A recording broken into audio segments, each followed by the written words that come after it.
It started as a leak of hydrochloric acid here at the American Recovery Plant in Curtis Bay. A guard smelled fumes early this morning around 6:30. He called the fire department. They responded and cleaned up the hydrochloric acid without much problem. But as they were about to leave, something unexpected happened. A 30-gallon container of some unknown chemical exploded while they were still there.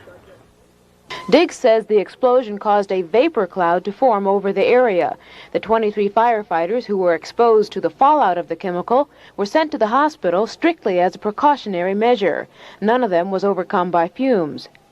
American Recovery collects toxic waste from industries and research labs. It then treats the materials to make them less toxic so they can be disposed of in landfills. The company isn't certain what was in the container that exploded. Yes, we have guesses, but tomorrow morning we will probably know better. We're running analytical checks on it to see what was in the drum, what occurred. We will give a full report to the Water Resources Administration and to the fire department. John Bryan is in charge of treating hazardous waste for American Recovery.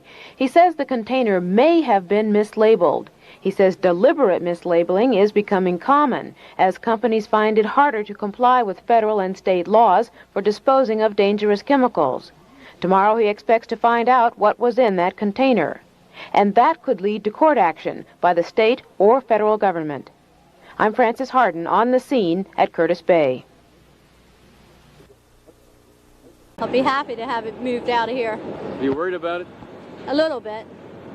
Yeah, because I think, it endangers the people that live around here. You think they took too long to get around to doing this? Yes, I don't think they should have brought it here in the first place. Has it worried you having it in this area? Yes, it has. Yes, it has. It really has. I used to work for Ordnance Depot years ago. And, of course, I wasn't half as afraid as what I am now when they had all that ammunition down there years ago. Well, for the people in the area, I'm very happy, and I think that it's about time, but as far as I'm concerned, to help these people in Whirler Creek, Curtis Bay, I mean, they're coming in and out of here all the time, and I see people in their 80s and 70s that look terrific. I don't know why they picked Curtis Bay to dump all these things here, and I think the public in the Bay here have a justifiable complaint, and they ought to get it out as soon as they possibly can.